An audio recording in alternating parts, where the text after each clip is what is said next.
Hello, everyone. This is Haley Cooper. I am the resource chair for the Nonprofit Professionals Network of Orange County, and I am so excited because today I have Kevin, Pamela, and Navreet, and we are going to be talking about the Step Up and Lead program. This is an amazing 9-month leadership development program designed for emerging and high potential nonprofit managers looking to level up their careers by developing the leadership competencies needed to effectively lead their employees, boost team performance, and drive mission impact results. This is a great resource. And as a resource chair, I love sharing resources, and I'm so grateful to have Kevin here to explain a little bit more about Step Up and Lead. So Kevin, why don't you introduce yourself and kind of take it away? Great. Thank you, Haley, and thanks everyone else for being here.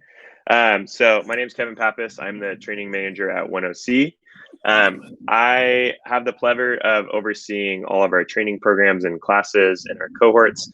And one opportunity that we've done, we're going on our fourth year, our fourth cohort, is our Step Up and Lead program. And so we do this every year, runs from March to November, December. And it's really an opportunity, like Haley said, for emerging nonprofit professionals that perhaps have recently inherited teams or new to supervising or are really just looking at to level up their leadership skills to move their career in nonprofit leadership, to gain those competencies and those skills for how to effectively lead teams, how to manage themselves, how to build bridges and connections with their employees, create psychological safety.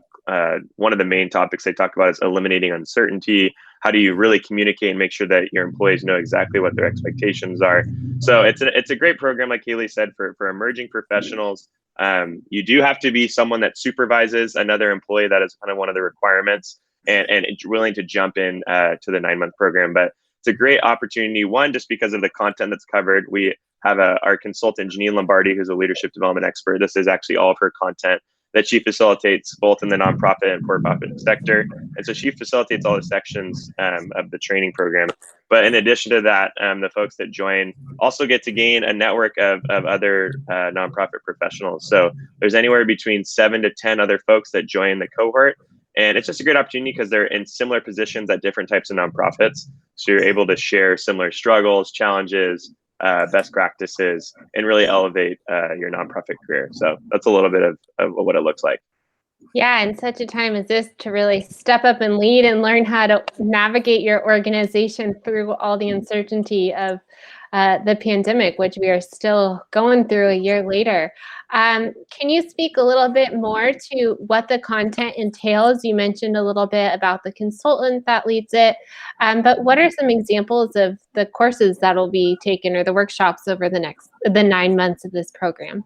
Yeah, no, it's a great question. So there's 9 sections. I'll kind of run through them. I have them on the screen. So if I look over here, that's why. It starts like any good leadership development program with know thyself. So recognizing and understanding your strengths, your weaknesses, where you need development. The second training focuses on improving the quality of your relationships. So I do want to note that's both professionally and personally. So we'll hear from Pamela and Navreet in a sec. I'm sure they'll attest to the fact that a lot of the content that you get from this program and the development you get from this program benefits your personal life, but also primarily your professional life. The third lesson is exploring the impact of your words and actions. The fourth one is eliminating uncertainty. So setting those clear expectations for those that you lead. This session focuses on setting the stage. So how do you create an environment of continual growth? Having those development opportunities and professional development plans for your employees, so they're inspired and engaged in the workplace. The sixth one is on feedback and change. One of the hardest parts of management is giving feedback that's encouraging but constructive and also to the point. So how do you give that specific and timely feedback in a safe way that actually helps your relationships with your employees? The seventh one is build the bridge. So how do you have connections between all of your team members? Lesson 8, I think this is probably one of the most important ones. How do you recognize and celebrate and show that you care for your employees? So acknowledging work that's done well. How do you celebrate the highs? How do you walk through the lows? And really develop those interpersonal relationships with your employees. And then the final session is a kind of a capstone reflection where each person in the cohort gets to share their key learnings how they've applied all those practices in the workplace, and then really get to hear the changes and the impact they've made from it. Wow, that sounds like a wealth of valuable content. That you get to really dive deep into the areas in which you need to be a leader and prepare to be a leader, the things you don't really think about until you're in it. And so really preparing for those situations. Explain a little bit about how this program is unique from other programs and why people should invest their time and in really building up their leadership skills. Yeah, definitely. So I would distinguish this program. 1OC actually offers another management program, but it's our nonprofit management certificate. And how I would distinguish these two types of programs is that nonprofit management certificate and other certificates like it that some of the universities offer for emerging leaders. It's really going to focus on developing a lot of the technical skill sets. Make sure you understand all elements of fundraising, managing your boards, financial management and nonprofit, program development, all those things, which are absolutely essential. This program is really, it's leadership development focused in the sense of a lot of nonprofit professionals come in, they get really good at their specific skill set. So whether you're a volunteer coordinator or a volunteer manager, or you lead programs or whatever it is, and then you start to, as you grow in your career, you start to inherit staff, and suddenly you have to lead a team, and suddenly you have to manage performance, not just for yourself, but for other people. This program is really designed for that professional mind that maybe doesn't have that management training experience of how to lead people and lead teams. And like I said from the beginning, it starts with learning yourself before you can lead anyone else. And so that's going to be the main benefit, is that if you're looking to build your career in nonprofit leadership, you're eventually going to have a ton of people working for you. And we have to recognize that a lot of people are trained technically, but they're not trained in the social and interpersonal and leadership skills that are required to be successful in a nonprofit career. So that's kind of who this audience is for. That's the main benefits. You're going to walk away with tools to drive performance in your teams, how to manage your time, how to lead folks better. And really, it's heavily relationship focused, but it's not just for building those relationships, it's for driving that impact and that bottom line where people are more motivated in the workplace, they're more engaged, and then ultimately they're performing and they're serving your mission in a greater capacity. Awesome. Well, I think we can kind of transition over to the why and some of the target audience that this is designed for. So I'm going to let you introduce Pamela and Navreet and kind of share their experience with how this program has really impacted their leadership capabilities. Yeah. And for those that are listening, we did this because we want you guys all to hear from real folks that have gone through the program and to learn from their experience and how it's impacted them. So we're really fortunate to have Navreet from Women's Transitional Living Center, who just participated in the cohort in 2020. And then also Pamela Ayers from Kid Healthy, Pamela, you're from 2018, correct? Correct. Okay, perfect. So we asked them to join us because they both have the most experience in the program, personally going through it, seeing how it's transformed their leadership, the way that they serve in their organizations in different capacities. So before I jump in with questions, we'll start with Navreet. Navreet, you want to tell us a little bit about yourself, your role at WTLC, and then we'll jump into some of the questions. Yeah, absolutely. So WTLC, the Women's Transitional Living Center, is the oldest domestic violence shelter in Orange County. We're the third oldest in the country. So we provide services to survivors of domestic violence and human trafficking. That includes community and education prevention programming, a legal program, clinical services, and also our emergency and temporary shelter programs. In my role at WTLC, I serve as the Director of Supportive Services, so I actually oversee both our legal department and our clinical department. Great, thank you so much. And Pamela, do you want to introduce yourself and share about your role? Hi, my name is Pamela Lars. I'm the program manager for Kid Healthy. Kid Healthy is a nonprofit serving underserved communities in Southern California through culturally appropriate health and wellness programs. And we focus our efforts in elementary schools and through Padres en Acción and through our second program called Cooking Up Change. And that's where we focus in high schools as well. Brilliant. Thanks so much. All right. Well, we'll jump into some questions. And my hope is that you both would feel just be totally honest and share about your experience and share how it's impacted you for those folks that are listening in or will listen in later. So first question, what were just some of the biggest takeaways from the program that you still have in your pocket and you still use every day? We'll start with Navreet and then we'll go to Pamela. Yeah, I think for me, when I first submitted my essay to join the program, one of the things I really wanted to do was have a better understanding of how to manage the expectations of my staff. I have a lot of staff that are a lot of different ages.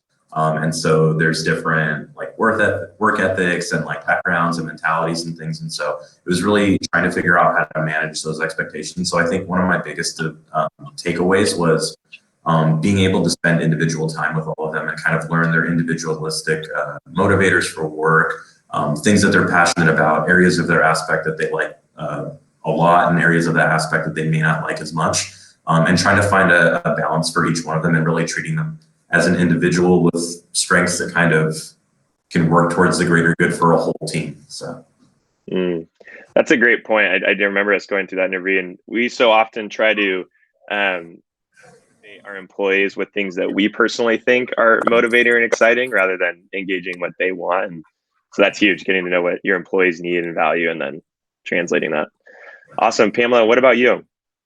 Yeah, so first of all, I'm more than grateful to my job at Kid Healthy that afforded me the opportunity to even join this great training.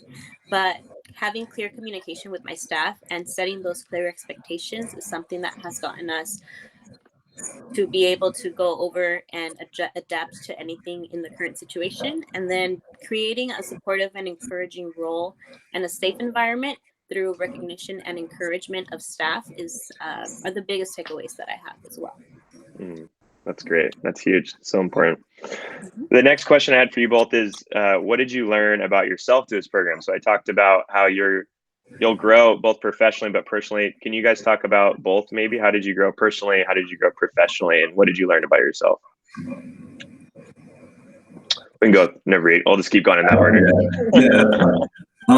So I myself am a pretty introverted person, and so that necessarily doesn't lend itself always the best to being in a leadership or a management role where you really do have to have a lot of conversations and engagement with your staff. And so for me personally, it was a really good way to have kind of rubrics for how discussions could go and manage them and have roadmaps for things. So it was really helpful in that sense to kind of make me a little bit more open to having those conversations and speaking to folks on a regular basis.